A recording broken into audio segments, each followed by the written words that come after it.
un podcast de Otto Novero.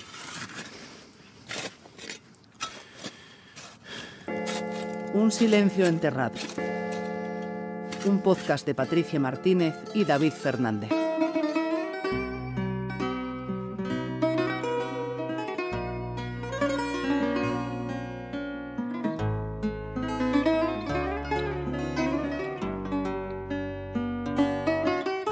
Entonces, eso es lo que me da es mucha pena, pensar que ninguno de los cuatro que están aquí, que es la hermana de mi abuela Elena, su marido Juan y mi abuelo Abelardo, sabían el destino que iban a correr.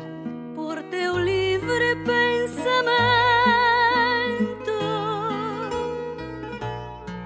foron-te longe encerrar. Por teu livre pensamento. Ah, no, esa no. Hizo la R, ¿eh? No, esa no llegó. Ah, y esa en Correos mismo la cogieron. No, en Correos no llegó. En el propio campo. El ¿no? propio, al llevar para allá el queso. En Correos mandaron una nota a mi madre de que no hubiese llegado la pulsera que traía la carta, porque ellos mandaban carta en Correos, había que leer todo eso. Por si acaso. O no la censura. Eso. Mira cómo estábamos, ¿eh? E apenas ouves o vento. Donde pones los ojitos, me han dicho que llores.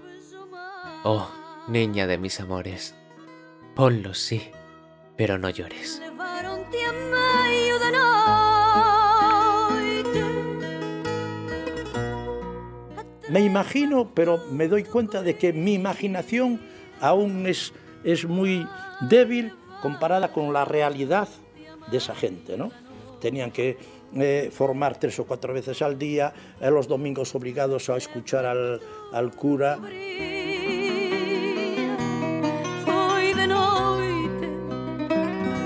Allí empezó a funcionar el Tribunal Militar número 1 de Asturias, por el que fueron pasando todos los asturianos prisioneros en los distintos campos de Galicia.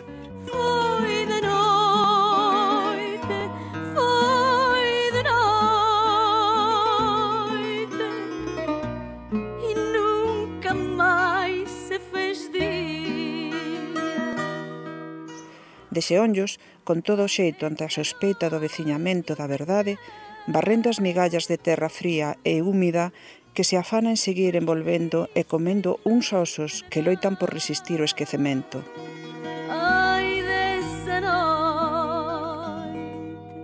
¿Cómo llegamos a ella? Por testimonios de personas, de vecinos. En este caso, a mí que me lo comentó fue mi madre.